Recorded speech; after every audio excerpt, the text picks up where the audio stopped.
Hello. It has been a minute. I think it's been over a month since I filmed a YouTube episode.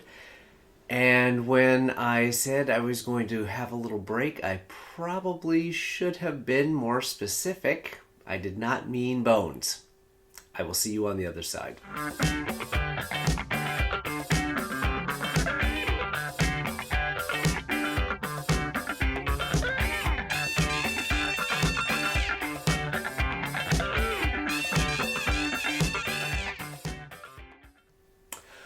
Welcome to this much delayed episode of Gary Knits, Gary Rides, a Craftivism podcast at the intersection of making things and doing good. My name is Gary. I am a knitter and a crocheter, and for the last 6 years, I have been a cyclist and fundraiser for AIDS Lifecycle, a life-changing 7-day, 545-mile bike journey from San Francisco to Los Angeles, raising money for the work of the San Francisco AIDS Foundation and the Los Angeles LGBT Center. There goes my trusty sidekick, Julietta, who is joining me today. I'm filming in here because I'm sick of sitting on the orange couch and filming, which I've been doing for the last couple of days for my upcoming Knit Stars Masterclass. We'll talk about that in a second. But thank you for taking some time out of your day to join me. You can find me always on Instagram as Gary Knits, Gary Rides, and on Ravelry as Gary Knits and Rides. I hope everyone has had a fantastic June, a fantastic Pride Month for those of you who celebrate Pride. It has been quite the month for me. I think when last I filmed one of these, it was maybe it was a week before I was heading up to San Francisco for this year's AIDS Lifecycle, my sixth and final ride.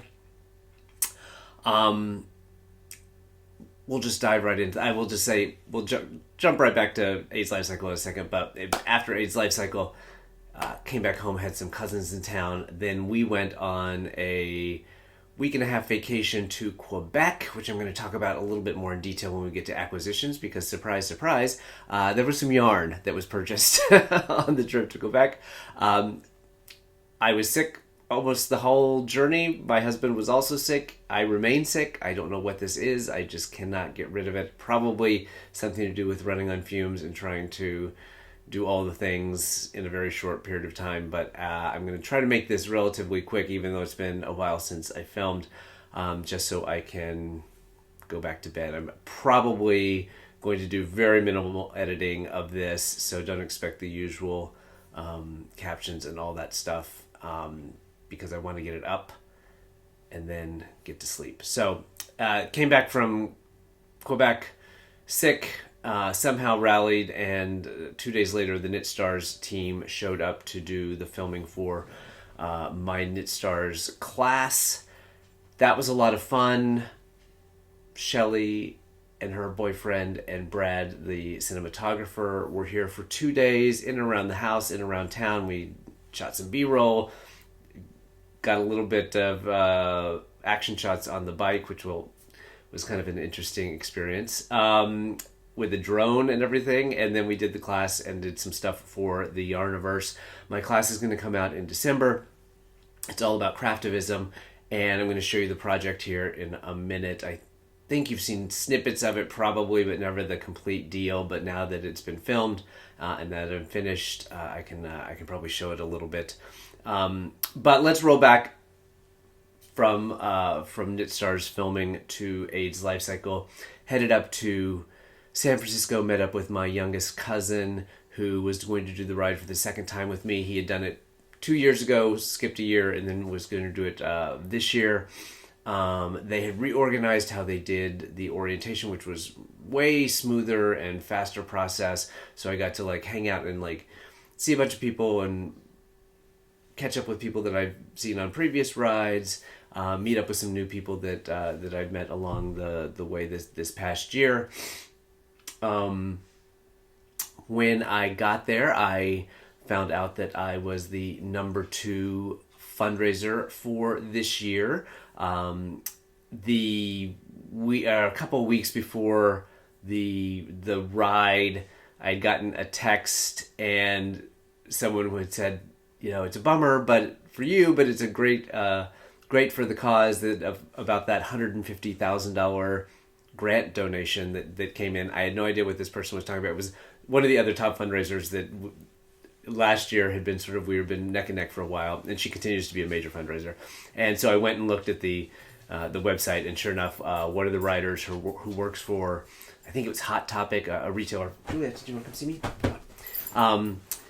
Had gotten a $150,000 donation from her employer, from their foundation. So that is fantastic. But that pushed her to $150,000, $157,000. So I knew that I was not going to be the number one fundraiser. But I was still very proud of what I did, combined with money that I raised and was able to donate to other writers after I'd kind of hit my goal. I was able to raise a little bit over, I think, $92,000. And because I was able to shift some of that fundraising in the last few weeks over to other people, I was able to get about 15 writers over the finish line in terms of their minimum fundraising. So that felt really good. I think it's, one of my goals is to encourage more people to do the ride and to help, especially first-time writers, get to orientation and make sure that they can do the ride, because I think once you've had this experience, you're a little bit changed forever. So I was very proud of that, and it was nice to get your name up on the screen when they went through that in the orientation day presentation. I also was recognized along with a whole bunch of other people who had hit other lifetime fundraising milestones, so that I crossed my $200,000 fundraising goal, which was my goal for a 10-year run, but I was able to get it done in 6, so that also felt really good. But it was a great orientation. It looked like it was going to be a great ride week, so there's no rain in the forecast. It was going to maybe be a little warmer than we'd seen in past years in the middle part when we're kind of inland, but it looked like it was going to be a fantastic ride. So we got up the next morning, crack of dawn, got down there, had a really great ride out. We were making really great time that first day, better than usual. I think we kind of got to the front of the pack in terms of starting the ride, and so we made it to lunch really, really early, finished that first day really, really early. So we had a really great day one into Santa Cruz. The weather was nice. It was a little cold in the morning, but then it warmed up after lunch, and then we rode out from Santa Cruz. We were making pretty good time into King City, so made it through all of the farmland and Monterey Bay and all that stuff, and then 8 miles before lunch, I took a tumble. People have asked what happened, and it was truly like the unsexiest fall ever. As bike falls generally happen, I was going at a relatively slow speed, and I just wasn't. The roads in the country part of the ride are usually not the greatest, and I was slowing down for something, and there was just a soft shoulder, and my bike slipped off the pavement into the sand and just fell right over. Didn't have enough time to unclip. Didn't have enough time, probably, luckily, to fully extend my left arm. But fell on my left side, cut up my leg, cut my hand, got out of the bike, and thought everything was okay. I mean, everything hurt. I fell right on pavement, but thought it was going to be okay. As I started to ride the last 8 miles to lunch, it became clear that, my arm really hurt. It was, my hips and my leg and all that hurt as well. But there was something, more dramatic about my arm. I was, every jolt in the road was painful. Got to the lunch stop, went to see medical. They looked at it, gave me some ice, kind of poked on it, and had me try to move it, and didn't think that there was anything broken in my arm, and gave me some ice and gave me some Advil. And, then I had my lunch, and it was still hurting, but I thought, I thought I could keep going. That next stretch of road is the roughest road of the entire 7 days in terms of the quality of the road. It's just terrible. It's just potholes and potholes and potholes, and just really rough conditions. And it was really, really painful riding. More than anything, though, I was having trouble gripping the left-hand brake. It's your front brake, so it's not the most important one, but I really started to feel like it wasn't really safe for me to ride, because I was trying to keep pressure off of that, not put so much weight on it, because that hurt, and I just didn't have as much control, especially on the rough roads. Luckily out there, the distance between riders is pretty wide, so you're not riding in a pack, but I just kind of realized that if things got into a more crowded situation, I probably wasn't going to be able to ride safely. And so I made it to the next, rode 26 miles and made it to the next pit stop, but decided to pull the plug on it that day. Saw the medical team there. Again, they looked at it and, said that if I wanted to go get x-rays of it, I could. They would, get me transport to a hospital. We were out in the middle of nowhere. And the woman the doctor who looked at it, actually, at the end of the day, properly diagnosed it and said, there's not going to be any, if that's what it is, it's not going to be any harm to it by not immediately getting it x-rayed and taking a look at, because there's probably very limited action to take. So I got on the bus that sags people to camp if they can't ride or they have a mechanical breakdown. Got to camp that night and just kept icing it. Went into the main medical tent, had a doctor do a more thorough exam of it, and he also thought that there probably wasn't a broken arm and that we would just continue icing it, and then if I felt like I could ride again going forward, go to sports medicine, have it taped up to give it some stability. And so took the next day off, which was the first time in my entire history of doing these rides back to 1997 where I've ever not ridden a mile. Riding the bus the day before the day of the accident was the first time that happened. This is the first time, I didn't ride a day. It's the day from King City to Paso Robles, where you have the biggest climb of the entire ride, called Quadbuster.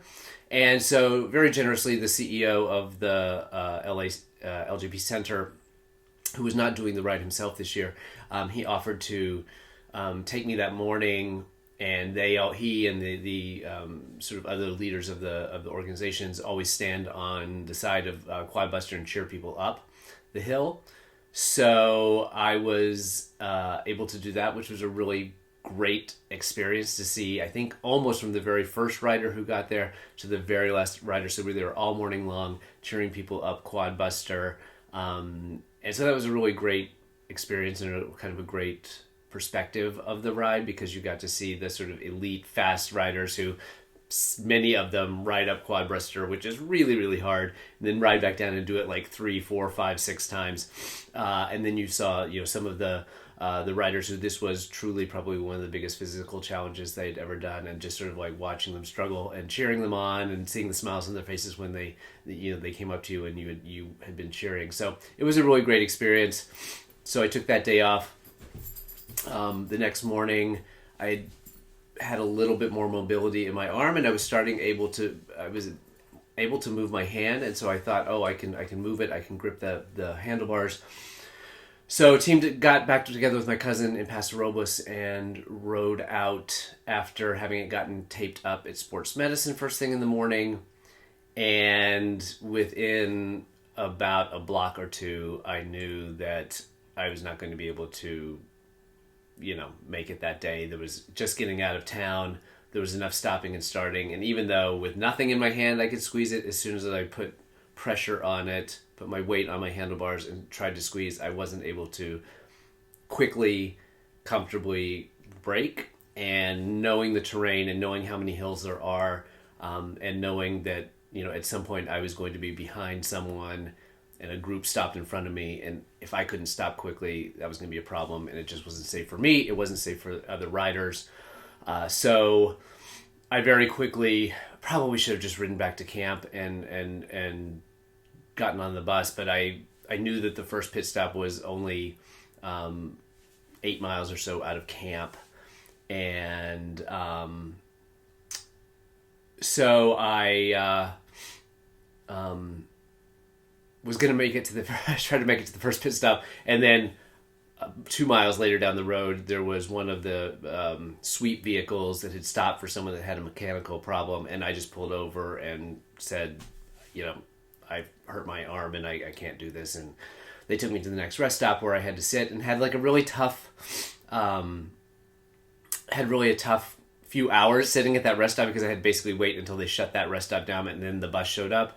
And it was really nice. There was some crew there, and at one point a woman just said, "Are you okay?" And I said, I had this crash and this is my last ride and this is not how I wanted it to end. And she gave me a hug, and she talked about why she does the ride.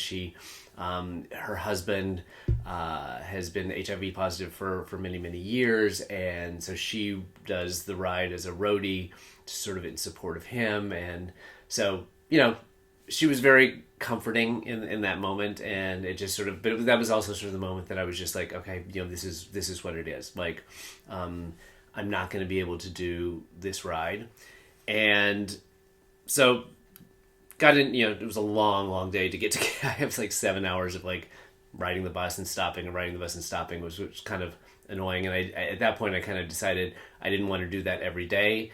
I checked with them if there was a job that I could do, but basically there are very few roadie jobs for a one-armed guy. So I took the next day off, and that was Red Dress Day was the next day. So I dressed up in my outfit. I'll put a picture of it here. And I cheered everybody out at the ride out, because it's really a fun kind of like fashion show to see what everyone does for Red Dress Day.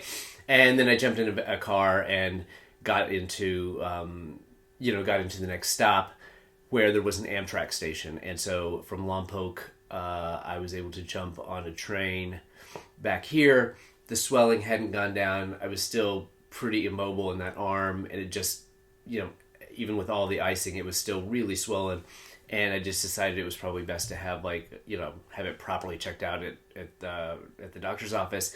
Sure enough, I made it back home, and got an appointment that afternoon. A PA had me go for X-rays, and there was, like the doctor in the second rest stop said, a non-displaced radial head fracture. So just a small fracture where the radial bone or radius bone hits goes into your elbow, but there wasn't any bone chips or anything that had gotten in the way. So it was basically just put into a sling. And then I got a referral to orthopedics, who right before we headed on vacation, had me come in and took a look at it. At that point, the mobility had improved, sort of moving it like this, like straightening it. Rotating it was still not great. It still is not great. But the orthopedist was glad about the progress that had been made and wanted me out of the sling within the next week. So we left for vacation, and halfway through the vacation, I sort of stopped using the sling. Still painful at times. Still kind of just generally achy, and like I said, the rotation of my wrist from my elbow down is painful. So I've got another week or so before I go back into orthopedics, and hopefully they'll take another look at it and they'll think the progress is good. And at some point, I'm sure there'll be some physical therapy or rehab type exercises that they put me on. I know I need to be patient with it. It seems still more painful than I would have hoped it would be, but at least I can still knit. That was that was one of the greatest revelations, like from when it very first happened, even in the sling. Because it was relatively stable, and especially if I braced it on the back, I could still knit. And thank goodness it's my left hand. But my goodness, I knew I was a little ambidextrous because I'm right-handed generally, but I don't do everything right-handed. But the number of things that I was like, wow, I really use my left hand a lot more than I expected. Brushing my teeth, combing my hair, eating, for the most part, just all these things that became a little bit more difficult. And, traveling through the airport with luggage and bags and things like that, that's a little bit more of a challenge. So I'm glad I'm out of the sling. I'm able to do, most things, but occasionally I'll go to like pull a door handle or push something or twist it a certain way, and I just get this kind of twinge of pain. So could have been a lot worse, and I'm grateful for all of the help and everything along the way from all the team at AIDS Lifecycle. Was able to go to the finish line, see my cousin ride in with his wife, had come out to join him, and see all the people come across the finish line and meet up with folks that I had met along the way. But a little bit of a sad ending to my AIDS life cycle journey so far. I am not going to do the ride again next year to try to make up for the experience. I am still going to be raising money, so I'm going to be what they call an at-home hero. And I've been talking to, or along the ride, talking to some of the staff and leadership at the ride to see if there's something that I might be able to help out with in terms of this community fund that they started, which is for first-time riders and sort of helping people who are just kind of struggling with the fundraising aspect of it, and either as a mentor or something to try to see if we can get more first-time riders riding along the ride. So I mentioned I was the number 2 fundraiser and raised $93,000. We raised $11 million overall, which was great, and just about the same as they raised, a little bit less than they raised last year, but with considerably fewer riders. So that's a real challenge that the ride is facing since coming back from the pandemic, is that ridership has been down each year. I think from pre-pandemic, they're down over 1,000 riders. So I think there were only like 1,350 riders this year, down from, at one point they had like 2,600 riders. So that's a real challenge, and it's great that we were able to raise almost as much money last year with probably 600 fewer riders, or at least 400 or 500 fewer riders. It was noticeably smaller this year in terms of just seeing the tents and seeing the people on the ride, and they had a fewer roadies as well. So I'm hoping that the momentum can sort of jumpstart, and I think getting new people into the ride and having it do it the first time then creates more second-time riders and third-time riders. So I'm hoping that can be helpful in that regard, and I'll continue to do some fundraising. It is not going to be anything as forceful or anything as strong as I've done the last few years, but I will still do probably a Knitalong and maybe a Destash for Good next year to sort of help raise money for that community fund as an at-home hero. So thank you all again. I've said it before, but I will say it again. Thank you all for supporting me over the last 3 or 4 years when I've been bringing the knitting and crochet community into my fundraising efforts for AIDS Lifecycle. It has been a blast and a ton of fun, and I've met so many amazing people, and the generosity in this community, I say it all the time, is really unparalleled. So thank you for helping me hit my goal 4 years earlier and giving my legs a rest. I know my husband's happy that I won't be out training 3, 4, 5 days a week all spring long, and that he can get me to do some chores around the house. So thank you again for that. We can talk a little bit about Quebec and our trip to Quebec when we get to acquisitions. So let's just dive right into... Sorry to jump in here in the middle of this. I totally forgot to mention the giveaway for the Pride Pod MAL, and I just thought of it as I was wrapping things up, so I'm just going to cut this and put it in the middle so that people have a chance to see it. The Pride Pod MAL has been going on all month of June.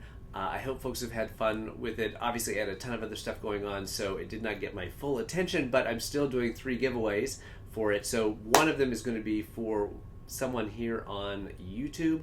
So if you had participated in any way, you knit with yarn from any LGBTQ plus dye, or you did a pattern from any LGBTQ plus designer, or you use Notions or a bag or anything of that from someone in the community during the month of June, just pop a comment down below about what it was that you worked on, and you were going to be entered to win a bag from Naughty Knitting Sacks. I will tell you up front that it is a little naughty on the inside, so if that is a concern, maybe don't enter, but if you are fine with that, drop in the comments down below what project from someone in the queer community using some of their products that you may have worked on during June, and I will throw your name in the hat for a drawing, and I will announce the winner on the next episode. Okay, now I'm going to finish. Dive right into Craftivism. One of the reasons I wanted to get this up, and again, I apologize for how I sound. I'm like struggling here with a head cold and some serious fatigue. But one of the reasons I wanted to get this up and out is because it's like the last 2 or 3 days of Pride Month, and there's a handful of Pride fundraisers that are still going on until the end of the month, and I want to bring those to your attention. So if somehow you miss them, you can go grab some yarn for a good cause. The first one is Legacy Fiber Arts, and they have their Pride yarn available through 6:30. I think it's a pre-order, and 15% of the proceeds from those sales will be going to the Trevor Project. Also supporting Trevor Project is Kim Dye's yarn, her triple rainbow yarn. 10% of that is going to go to Trevor Project. And finally, and I think I mentioned this one before when Ross announced it, but Ross at Twisted Ambitions Yarns is donating 10% of his rainbow yarn to Write Love on Her Arm. That is an organization that supports folks who are struggling with depression and addiction and self-injury and suicide, and helps to get them the help that they need. And it's a cause that's very important to Ross, because I know that some of those things are things that he has struggled with in his own life, and he's made this organization a recipient of his fundraising yarn before, but he's doing it again for this Pride. So if you haven't had a chance, you got a couple more days to grab some gorgeous yarn and support some amazing causes. Go to check those out. The other thing that I wanted to mention, and it's kind of fresh in my mind because as part of my Knit Stars class, we talk about different organizations that are sort of out there constantly on the sort of craftivism front, that are, raising awareness, raising funds, doing drives kind of year round, and sort of consistently out there. And one of the organizations that sort of acts as a bit of a clearinghouse for those activities is a group called craftingchange.org. So if you go to their website, if you're just looking for, I want to knit a charity hat, I want to knit a blanket, they have a whole list of different organizations that are looking for items, and you can click through, see what they are. You can see how many they would like, how many they've got, so you can kind of find the need for whatever you're working on. And it's not just knitting and crocheting. They also have a huge section for sewists and quilters and people like that, to make blankets, to make bags, all sorts of different things. So go check out Crafting. If you ever just like, I want to do something and I don't know where I can find someone who's taking things right now, go check out craftingchange.org, and they have a whole list of organizations that are always on the look for handmade items. So those were the Craftivism things. Again, I haven't been 100% focused on social media and sort of keeping track of things that have come along. There's been a ton of stuff during Pride Month in terms of fundraising for Trevor Project and other great organizations. But I'm hoping that now that things have settled down a bit for me, that I will be back on track looking for things. But I will use this opportunity to ask you that if you ever see something that you think is a really cool idea, someone that is looking to collect items, looking to fundraise either through yarn sales or pattern sales or a raffle or an auction or whatever, for a great cause, please send them my way. I would love to highlight them. And I think that going forward, I'm going to try to maybe incorporate a little bit more of the reaching out to folks who do that kind of work and bringing them onto the podcast to give an audience a chance to hear from them directly. So anything that you see that you think would be a cool idea for me to share, please let me know about it, and I will do my level best to make that happen. Moving on to the actual knitting content, whips and FOs, and I wrote that down, and then I left them on the thing right here. So 1 second, I'm just going to grab them, and we're back. I think that probably the last few episodes, it feels like months that all I've been doing is working on either my project for Knit Stars and trying to get that design put to bed, or working on swatches and samples and things like that for my Knit Stars filming. I'm not going to go through, I've shown a few of those before, but of the swatches and stuff, but since it's a big part of my masterclass and I don't want to steal the thunder from there, I'm not going to go through it. It's just a bunch of sort of samplers and swatches and things like that. But if you're interested, you can follow the link in the show notes down below and grab your copy of my Knit Stars class when it comes out. It'll be out on December 1st, along with most of the other folks in my season. They're doing a really cool thing, not to get sidetracked too much to Knit Stars right now, but they're doing a really cool thing where they're releasing for the first time ever, starting on the 30th of June, so that's I think tomorrow, day after tomorrow, they're going to release one of the master classes from season 9 each month until December, and then in December they'll release the rest of the season. So I think it's a really cool way to not feel the pressure if you've subscribed to Knit Stars before.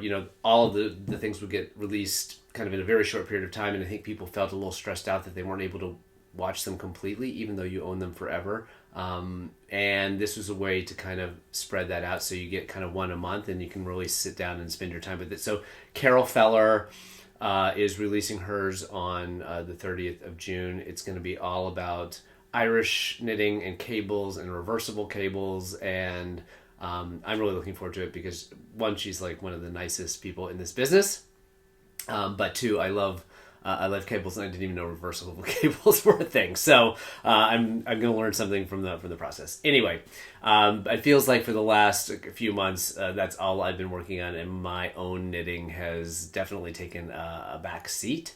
So I'm excited that the process is largely done. I still need to sit down and finish the writing of the pattern. I mean, I have the basic pattern. It's really the grading that I need to do at this point, because I think there's probably going to be 3 sizes for the thing. So I've given myself a little bit of a 4 or 5 day break from between the filming before I really have to button down and start working on the grading, because I want to get that out to the testers by mid-July, so that then I can get it back from them and get it to the tech editor in time to meet my deadline for, I think we have to have our patterns to Knit Stars by sometime in October for the December releases. So I've got some time, but I don't want to be up against the deadline. I learned through this whole process that trying to do these things on a deadline is just a recipe for disaster. So that is what I've been mainly working on, and that is my FO, and I will show it to you, is my pattern, my project for Knit Stars is the Permission Slip. So the season's theme is permission to shine, and some of the early marketing materials, there was something about a permission slip, and so I called it the Permission Slip Stitch hat and mitt set, because it's all about slip stitch color work. So forgive me if there are loose ends. I've kept them kind of unwoven in on these samples so that I could unravel them at some point to get my yarn back. But this is the hat. This is an extra large, so it looks gigantic, but it is big. And I'll show you the yarns here in a minute. This is using Biscotte yarns out of Quebec, and that's part of the story of the Quebec trip, although we didn't plan it that way. And this is the hat. It's a pretty standard beanie construction in terms of a ribbed brim, and then it's hard to see here, but just a pretty standard spiral decrease crown, and then this slip stitch color work pattern. There are actually 2 pieces to it. There's what I call the colonnade stitch, which are the straight ones that get carried up straight, and then the slanted slip stitch pattern in the middle there. So I did that first, and then I decided I want to do a mitt, fingerless mitt with them as well. Took out the slanted bit because you just didn't have enough space on the mitts to make that happen.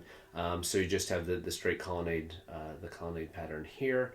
So there's the back side, and there are the palm sides. I think it's pretty straightforward pattern. I think the fun in it is the way that the yarns play together to create the slip stitch pattern. I think it's, my goal, knowing that there was going to be a lot of technique heavy stuff from reversible cables, and there's a whole section on there's two of the teachers are doing Fair Isle stuff, that I wanted something that was pretty approachable, and I love slip stitch color work for that, because it gives you a fabric that is much more complicated looking than it is to make, and I think that's even sort of, I don't want to say exacerbated, but this even looks more complicated because what you're doing is you're combining two self-striping yarns, so it looks like a lot more colors, but you're really only using two yarns, and you're only ever using one at a time in the color work piece of it. So I love slip stitch color work for that. So that is the Permission Slip Stitch hat and mitt set. It is only going to be available, I think the exclusivity period is like 2 years, so it's only going to be available for a long time through KnitStars. So if you are interested in that, you can DM me. I can get you the link. The link will be in the show notes below. Right now until the 30th, I think there's a special promotion going on for an extra $20 off. They will close that down, I think, at some point, and then it'll reopen again. The first round of the yarn sales is over, but those will also open up again, so you'll be able to grab the yarn if you missed out on the early bird special. But this is the kit right here. So this is Biscotte yarns. Again, I mentioned it's they're based in Quebec and Montreal, or outside of Montreal. It's a husband and wife duo, and Patrick and Louise, and they have quite a big operation. So it's all hand dyed, but they have 6 brick and mortar stores, including one in the U.S. in New Jersey. They have their own line, the Biscotte label line, lots of self-striping, lots of tonals, and then each of them have created their own line. So there's a Louise Roberts line, and then Patrick knits.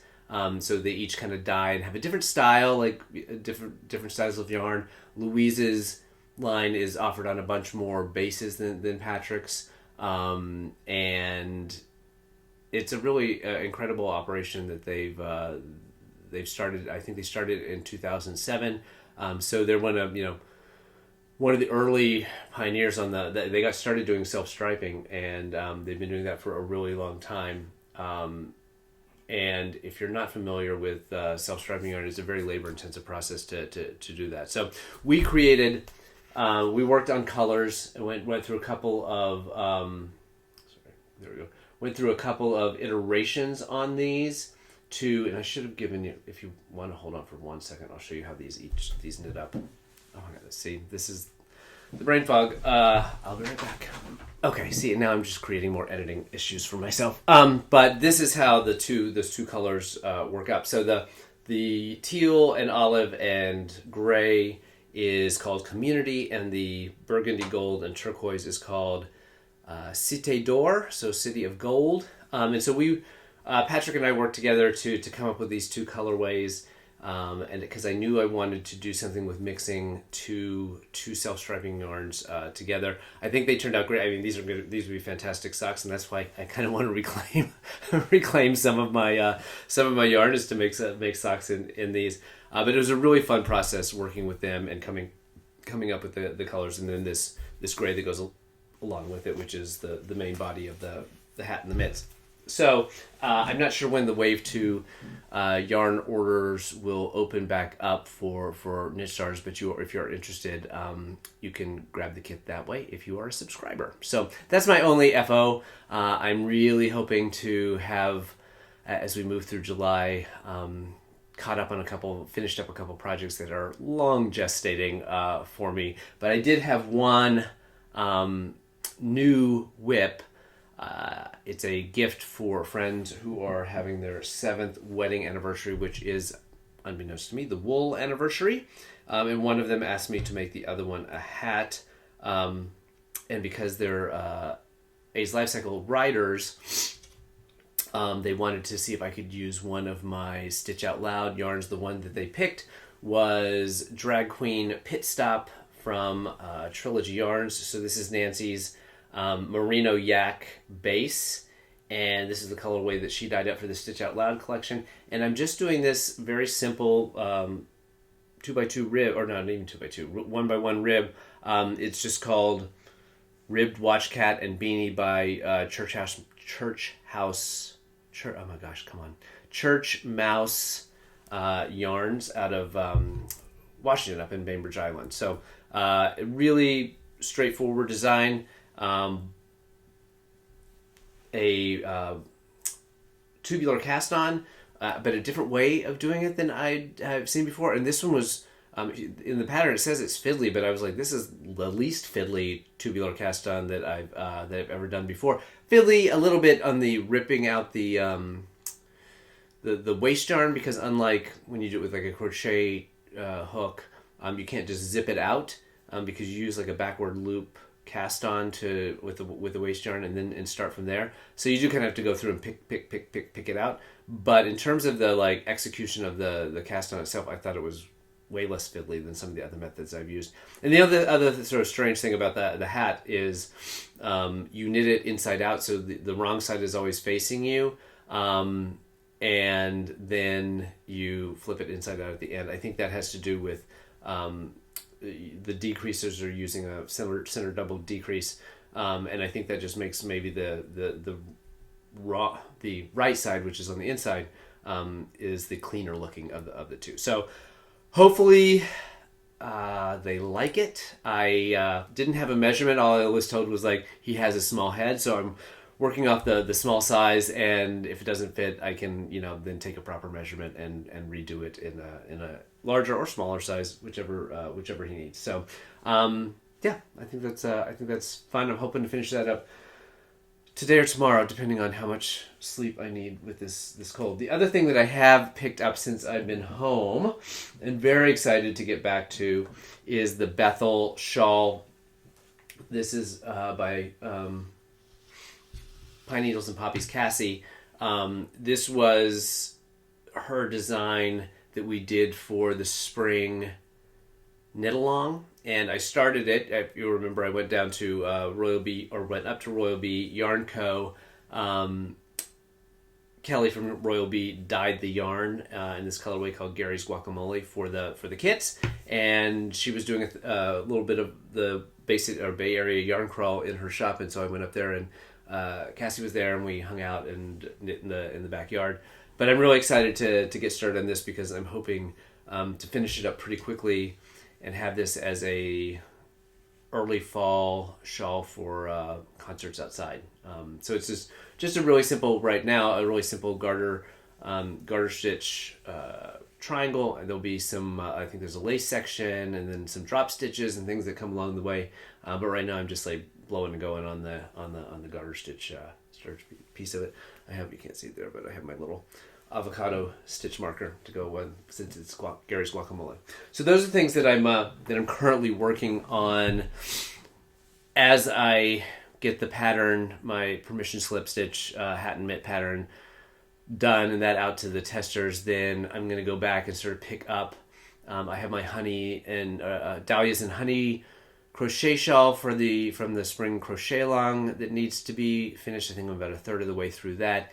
And then I have the Pride Knitalong and the Coasting Along Socks KAL that have been happening, are continuing to happen right now.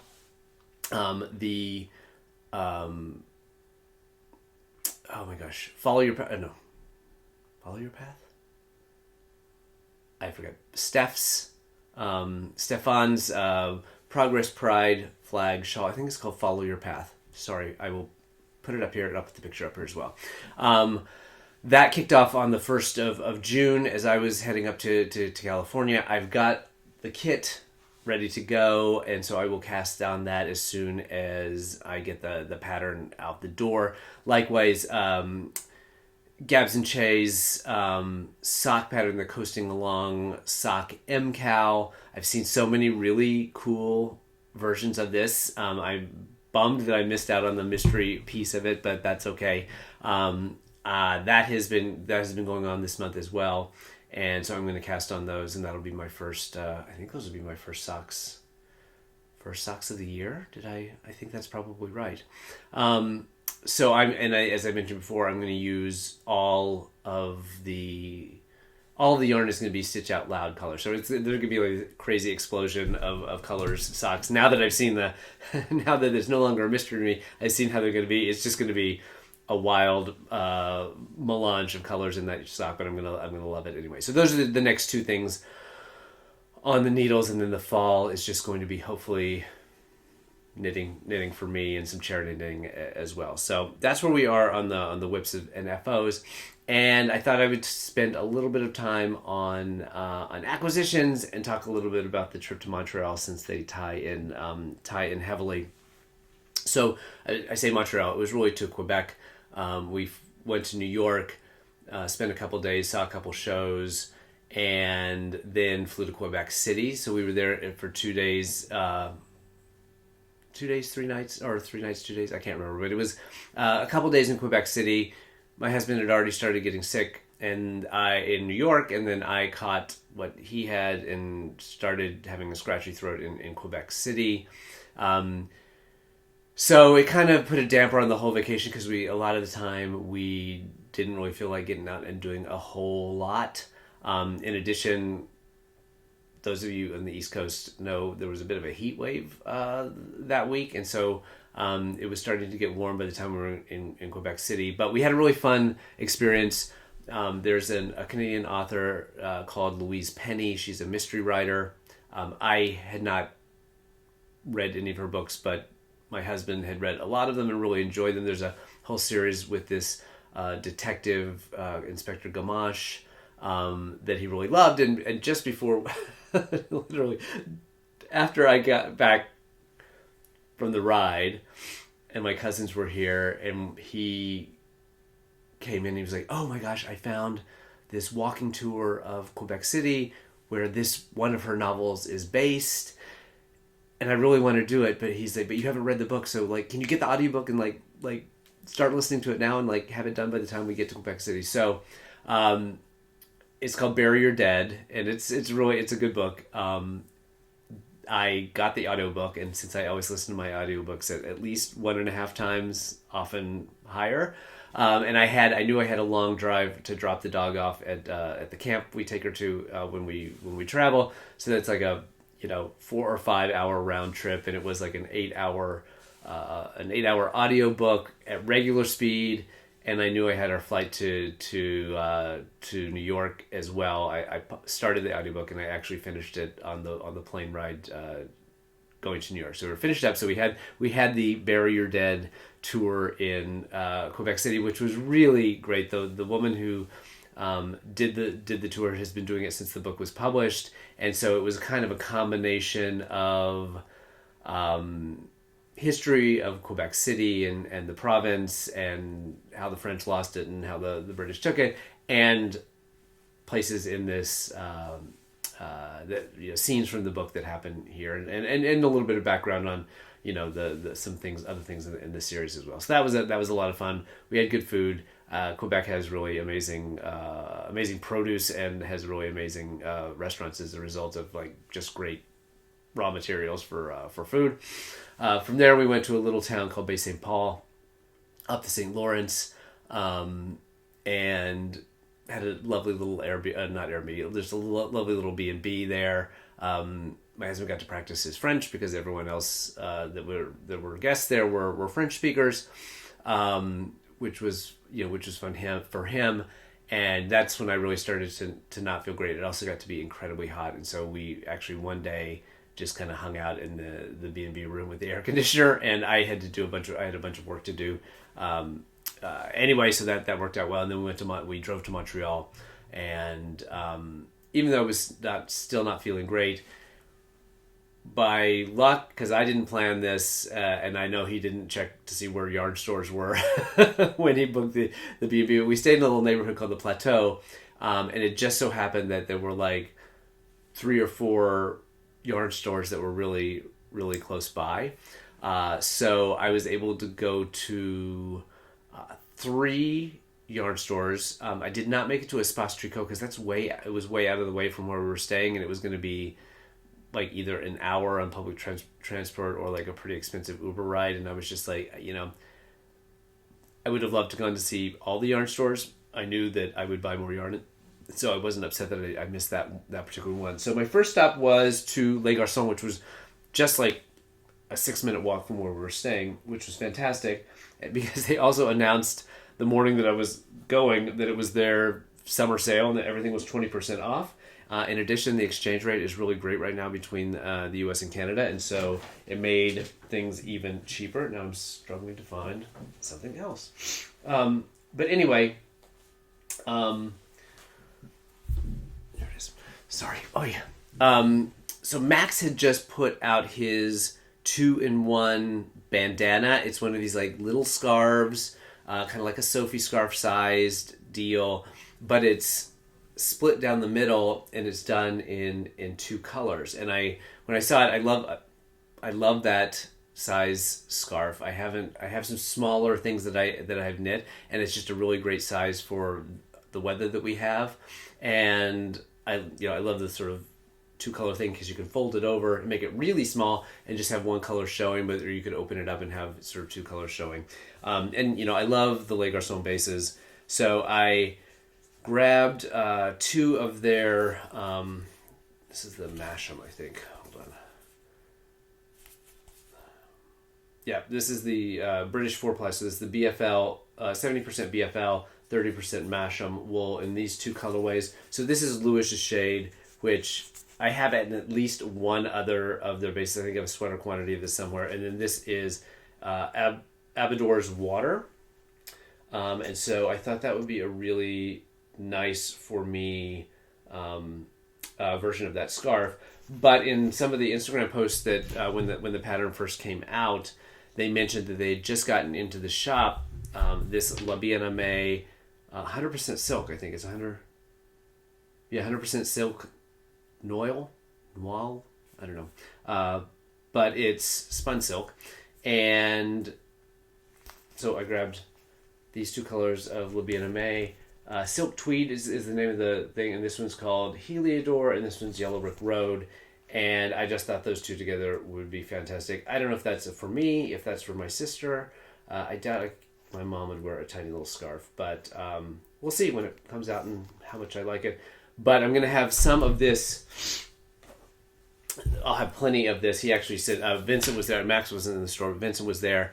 As was the guy who Lewis's shade is named after, which was really cool. And he said on the La Bien-Aimée that I'm going to have some left over, and these are 50-gram skeins, so I'm definitely going to have some of this left over. And so then I had an idea of, in my yarn travels that day and the next day, to try to pick up some local Quebec yarns that were unfamiliar to me, and to do like a souvenir shawl. So that was the goal.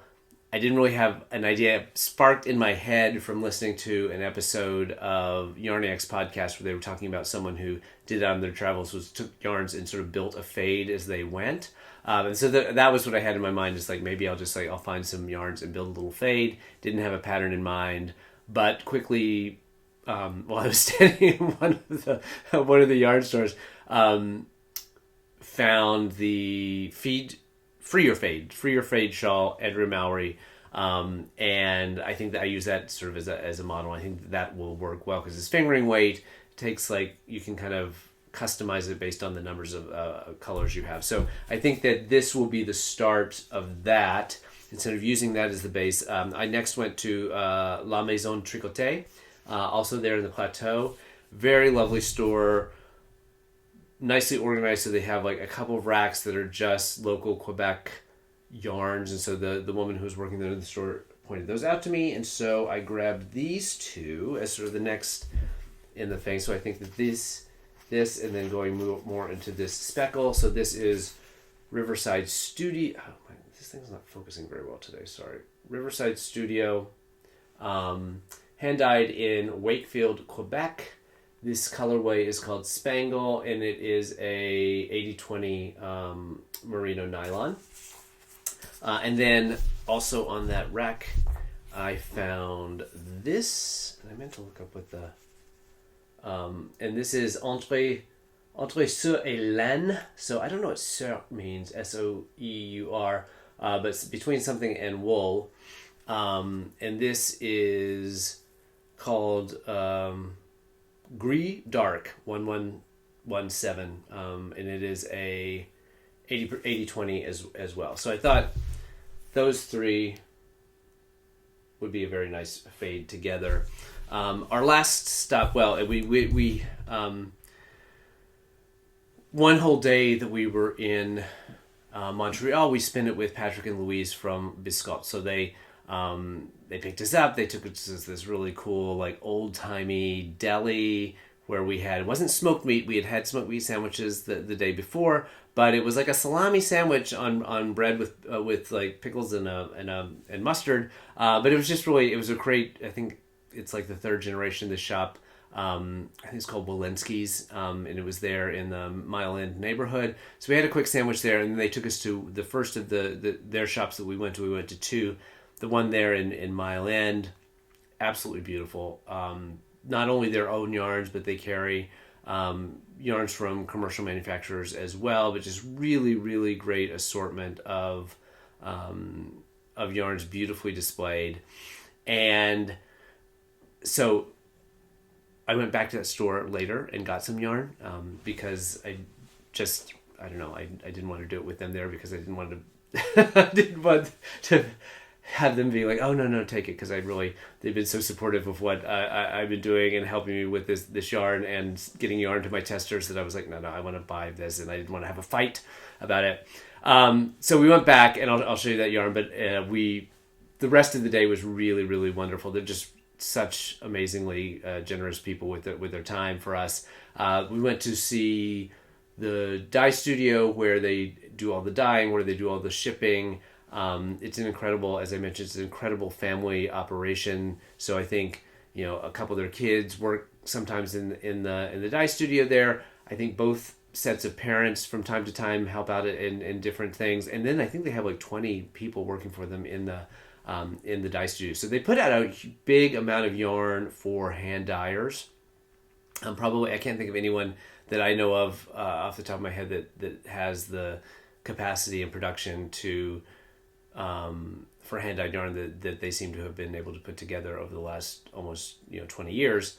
But it's a really interesting operation, and so we got to play around in the dye studio. One of the dyers was there that day, and they had the recipe book, and so he was let us pick out a couple of the colors of yarn that to show us how they go through the process and how they mix them and dye them. And I think my husband had never seen hand-dyed yarn before, so it was a really cool experience for him to see how that all comes together. And then they took us to their original shop, which is there in the suburbs of Montreal, near to where they live, and they've started doing getting in the spinning business as well. And so I had never attempted to spin wool before, but they had two little spinning wheels set up there for classes, and so they let us. They have their own hand-dyed roving, and so they let us try to do that, and it was a mess. I don't think there's any risk that spinning wheel or spinning apparatus are coming into the house at any time. I mean, it was kind of fun to try, but it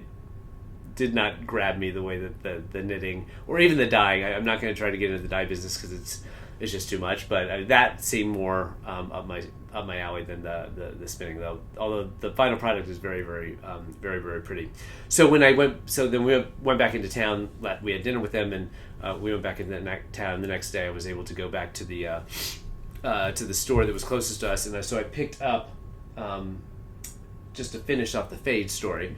I picked up, this is one of Patrick's, that's his label, Patrick Knits.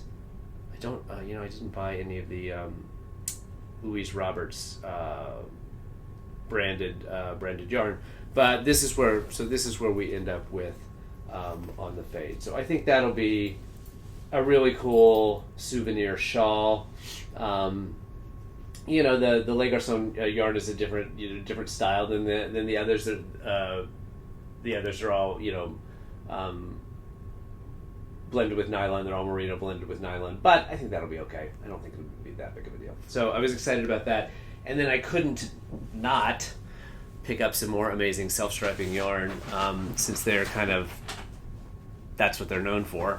Not that I don't have enough at home already, but I picked up 3 more colorways. They do the thing where they knit the tubes up there in the shop just so you can see the colorways, which I think is a great way to sell it. And my gosh, my eyes are bad. This one's called Caribou. Sort of rusts and blues. This one, which is also the Patrick knits, although I think he said they were going to start migrating that over to the Biscotte label. So all the self-striping yarn will be on the Biscotte label. So the Patrick knits self-striping also has some speckling in there, so it's a little more high labor. This one is called Danka, so yellows and pinks and blues. And then the last one I got was called Sock Wizard, and this is like purples and grays with a little bit of a rust in there as well. So I gotta get knitting on some socks, guys. I have so much between this, and you'll see in a minute, or just right now, the my Woolens and Nosh monthly sock yarn club coming in. I really got to get cracking on knitting some yarn. So as soon as I finish with the Coasting Along socks, we're going to do just some plain vanilla striped yarn. Plus I have also all the self-striping yarn that I use for swatches and things for the Knit Stars class that I want to reclaim and use that up as well. So speaking of the Woolens and Nosh Sock Club, this is the June colorway. It's called Daisy Chain. Absolutely cute. Yellows and blues. Super springy, summery, with a little blue mini for the heels and toes. This is, as always, on Michelle's 9010 Targhee nylon. Excuse me. And the only other thing that I purchased is Adela at Lola Bean had a shop update come out, and there were a bunch of colors there that I think had been colors she had done before, but I had never seen them, and so I grabbed some of those as well. Most importantly, I grabbed this one, which is called Make Way for the Bad Guy, and this is on her yak silk base, and I'm so glad. There you go. I'm so glad I got this, and I got a couple of skeins of it. So I think this will be at some point a very cool shawl that I've really enjoyed working the merino yak from Trilogy Yarns, and this one has 20% silk, so it's 20 yak, 20 silk, 60 merino. So I think that's going to make a very pretty and drapey shawl pattern. I don't know, but I picked up a couple of the other colorways as well, just to kind of have them in the mix. This one is called Bananarama.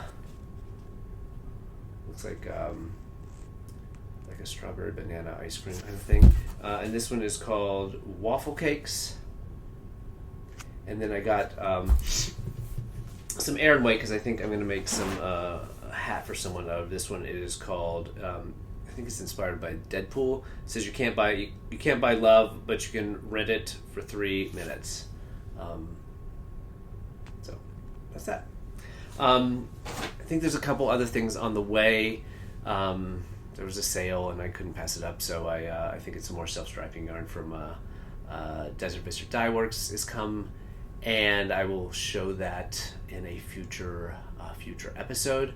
So thank you all for taking a little bit of time out of your week to spend it with me. I will be back hopefully on a regular schedule every couple of weeks with a new episode with some new ideas for Craftivism.